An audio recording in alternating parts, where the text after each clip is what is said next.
According to Vietnam Customs data, the vast majority of the nearly 88 billion US dollars increase in imports was spent on manufacturing inputs.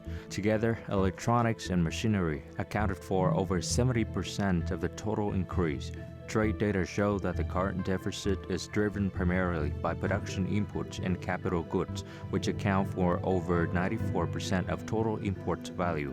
With every additional billion US dollars in imports estimated to knock 0.17 percentage points off GDP growth, Standing Deputy Prime Minister Phạm Gia Túc has ordered an urgent review of key sectors to safeguard Vietnam's double-digit economic growth target. While bridging that deficit requires careful macroeconomic management, the real long-term shield lies in empowering homegrown innovation. By mastering core technologies and scaling up value chains, local enterprises are stepping up to drive sustainable export growth. Our reporter Ngọc Trâm has more.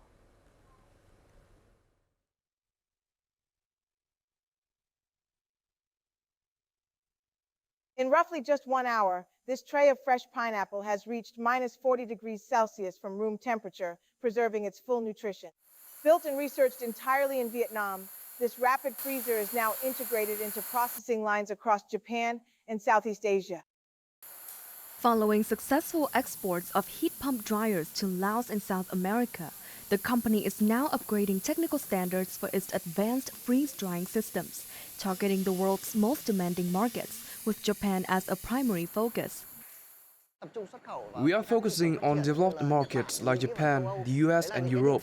Their standards are exceptionally strict, requiring us to invest heavily in R&D and tailor our products to meet each specific market's requirements.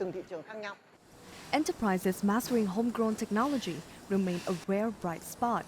Vietnam Customs data shows that FDI firms still account for roughly 80% of Vietnam's total export turnover, while domestic businesses contribute just 20%. Key is for Vietnam to continue to focus on what it does well and continue to focus on maintaining an open, predictable market environment here, a regulatory environment that is attractive for foreign investors. In 2025, the WTO ranked Vietnam 18th globally, with export turnover exceeding 470 billion US dollars. However, sustaining this momentum requires domestic enterprises to accelerate their growth and increase their share of the country's exports. We must develop leading Vietnamese enterprises capable of exporting genuinely Vietnamese products while building a supportive industrial ecosystem driven by local firms. This is the key to strong and sustainable export growth over the long term. To back this drive, the government is expanding export credit and cutting red tape. Following a directive by Standing Deputy Prime Minister Phạm Gia Túc, ministries are fast-tracking trade talks with Mercosur while tapping new markets across Latin America, Africa, and the halal sector, fueling Vietnam's push for double-digit growth. Our reporter spoke with the Vice Chairman of the European Chamber of Commerce in Vietnam, Nguyễn Hải Minh. Thank you so much for joining Vietnam today on this segment. First of all, in the first 7 months of 2026, Vietnam recorded a trade deficit of more than 20 billion US dollars, marking a sharp reversal from last year's surplus. So what are the key drivers behind this shift, and how do you assess its broader impact on the economy? I think the number itself is not yet a problem. We have trade deficit, but we need to see where the imports coming from and what is it used for. As I understand, the import is mostly for equipment and for materials, right? So this is positive. If the whole machinery, equipment or material is later on used for production and even for exports. So now it's the time for disbursement. And for disbursement, company needs to invest, they need to import, they need to build up factory. So we need to monitor maybe in the next few months and see if all this import is utilized in the next production cycle and it will reflect in the export of Vietnam or not. To control the deficit sustainably, Vietnam is focusing on developing domestic supporting industries and easing compliance burdens. What can Vietnam do to help local suppliers manufacture more components domestically and rely less on imports?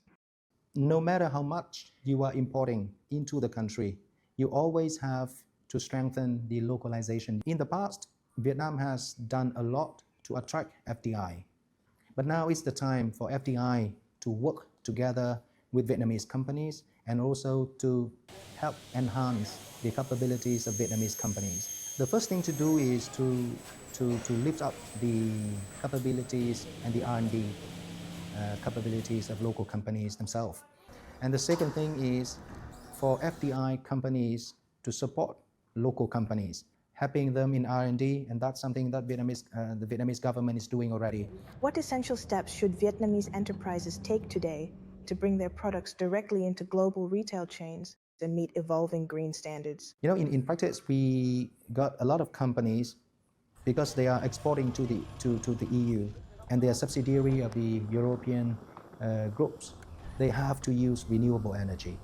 And they know even if renewable energy is more expensive than normal energy in Vietnam, they are willing to buy. So they are willing to accept the fact that their finished goods may be a little bit more expensive. But that's okay. So that's a new game that Vietnamese companies also have to learn and to start preparing for the near future. Thank you so much for your insight.